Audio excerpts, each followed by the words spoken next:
সম্প্রতি বিকারণ মিশ্র স্কুলে কয়েকজন ছাত্রীকে হিসাব করার কারণে ক্লাস থেকে বের করে দেওয়া হয়েছে। সবসময় আমাদের দেশে কয়েকদিন পরপরই এমন ঘটনা ঘটে, মিডিয়া দরকারি একটা বিষয়। সকল ধর্ম মতের মুসলমান, আপনি কি ইসলামের নবী লোক না মিলাদের নবী লোক, আপনি কি জামাতের লোক না তবলিগের লোক, এসব পার্থক্য না করে সকল মুসলিমদের এই ইস্যুটা মীমাংসা করা অতি জরুরি হয়ে গেছে। সংখ্যাগরিষ্ঠ মুসলমানদের দেশে, ধর্মপ্রাণ মানুষের দেশে, শুধু তাই নয়, হিন্দু মুসলিম সব ধর্মের মানুষদের মধ্যে মেয়েরা শালীন সুন্দর এবং মাথায় কাপড় দিয়ে চলাফেরা করতে অভ্যস্ত যে দেশে, গ্রাম বাংলা থেকে শহর পর্যন্ত আমরা ছোটবেলা থেকে দেখে আসছি, বড় হয়েছি যে হিন্দু মানুষরাও তারাও মাথায় কাপড় দিয়ে চলাফেরা করে। কি বলেন গ্রামের লোকেরা কি পশ্চিমা স্টাইলে তাহলে এই দেশের কমন কালচার, মুসলিম হিন্দু সব ধরনের মানুষের কমন কালচার হলো নারীরা শালীন সুন্দর পোশাক, মাথায় কাপড় দিয়ে চলাফেরা করতে তারা অভ্যস্ত। এটি আমাদের দৃষ্টি, এটা আমাদের কালচার। সেখানে আমাদের দেশে স্কুল কলেজে মেয়েরা যখন পর্দা করে চলতে চায়, তার ধর্মীয় স্বাধীনতা সে যখন ভোগ করতে চায়, তখন যারা বাধা দেয় এদের বিরুদ্ধে সুস্পষ্ট আইন এবং আইনের শাস্তি কার্যকর করার দাবি সকল ধর্মের মানুষের সকল বলয় থেকে একজনের করছে। আমার তো ধারণা এই কাজ যারা করে এরা কোনো বিদেশি এজেন্ডা বাস্তবায়ন, এরা চায় এই দেশটাতে অস্থিতিশীলতা তৈরি হোক, এই সমস্ত ইস্যুকে ঘিরে মুসলমানরা কোনো রিয়াক্ট করুক, তখন তারা বিদেশিদের কাছে বিভিন্ন জিনিস, বিভিন্ন ন্যারেটিভ তারা দাঁড় করে দিতে পারবে।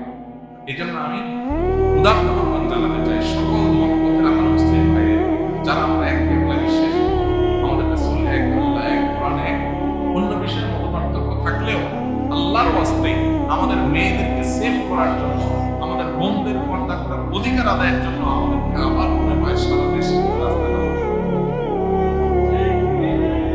এর চেয়ে দুর্ভাগ্যের কি হতে পারে যে কয়দিন পর পর শোনা যায় কতটা দুঃসাহস, কতটা কলিজা থাকলে ধর্মপ্রাণ মুসলমানের দেশে মেয়েরা হিজাব পরে, নিকাব পরে, বোরকা পরে তারা উচ্চতর প্রশ্ন করতে গেলে তাদেরকে বাধা দেওয়া হবে। এরা হলো মুনাফিক। এরা একদিকে বলবে যে মেয়েরা ঘরে কেন বসে থাকে, মেয়েরা কেন জ্ঞান বিজ্ঞানে অগ্রগতি করে না, আরেকদিকে মেয়েরা যখন জ্ঞান বিজ্ঞান শিখতে যাবে তখন তাদেরকে বাধা সৃষ্টি করবে। এরা হলো মুনাফিক। এবং কয়েকদিন পর পর যে এই যে বিষয়গুলো ঘটে, আমার তো প্রবল ধারণা যে এইগুলোর সাথে যারা জড়িত এরা আসলে এই দেশে পরিস্থিতি তৈরি করে তাদের কোনো এজেন্ডা বাস্তবায়ন করার জন্য লিপ্ত, এরা বিদেশিদের চল। আমি মনে করি প্রত্যেকটা শিক্ষা প্রতিষ্ঠানে যেখানে এরকম কোনো বাধা দেওয়া হবে, সেখানে অভিভাবক, শিক্ষার্থী সবাই একযোগে এই মেয়েকে সেটা দেখার বিষয়, সে কোন গ্রহের লোক সেটা দেখার বিষয় না, সে আমার মুসলিম বোন, অতএব তার অধিকার আদায়ের জন্য আমাদেরকে লড়াই করতে হবে। এই যে ঢাকা ইউনিভার্সিটিতে এখন বিপি নির্বাচন হচ্ছে, ডাকসু নির্বাচন হচ্ছে, এই ডাকসু নির্বাচনে প্রত্যেক প্রার্থীর কাছ থেকে এই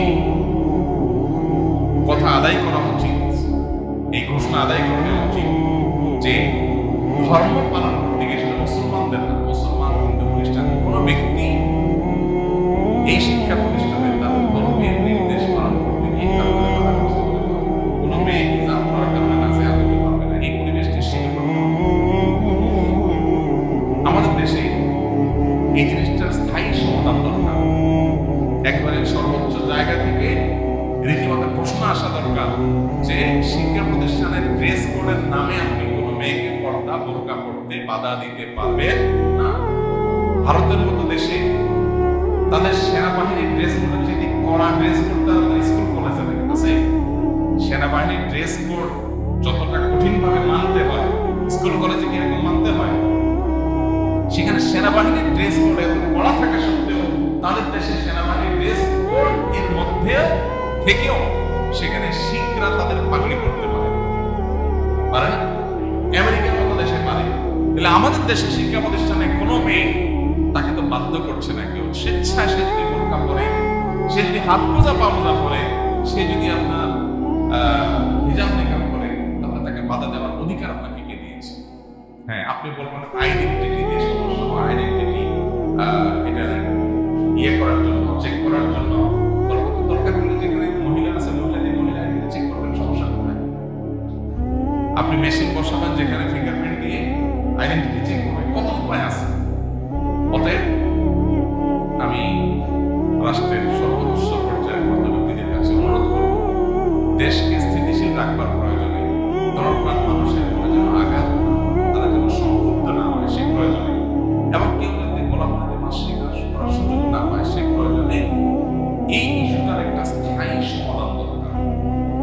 কয়দিন পর পর আজকে এখানে কালকে ওখানে হিজাব করার কারণে, নেকাব পড়ার কারণে, বোরকা পড়ার কারণে টিচার ক্লাস থেকে বের করে দিলে শিক্ষা প্রতিষ্ঠান কাজে হবে, এটা যেমন না হয় এই জন্য ঘোষণা হওয়া দরকার। যেই কোনো শিক্ষা প্রতিষ্ঠানে যেই রকম ড্রেস কোড থাকুক না কেন, তার পাশাপাশি কোনো মেয়ে যদি পর্দা করতে চায় তাহলে তাকে বাধা দেওয়া হবে তার সাংবিধানিক অধিকারের লঙ্ঘন। কারণ তার সংবিধান তাকে তার ধর্মের স্বাধীনতা দিয়েছে। ড্রেস কোডের নাম দিয়ে বাধা দিতে পারে, আপনার ড্রেস কোড ঠিক রেখে সে পাশাপাশি যদি পর্দা করতে চায় তাকে সেই সুযোগ দিতে হবে। এটা সর্বোচ্চ পর্যায় থেকে, রাষ্ট্রের সর্বোচ্চ পর্যায় থেকে ঘোষণা দেওয়া উচিত। এটা যদি জারি করা না হয়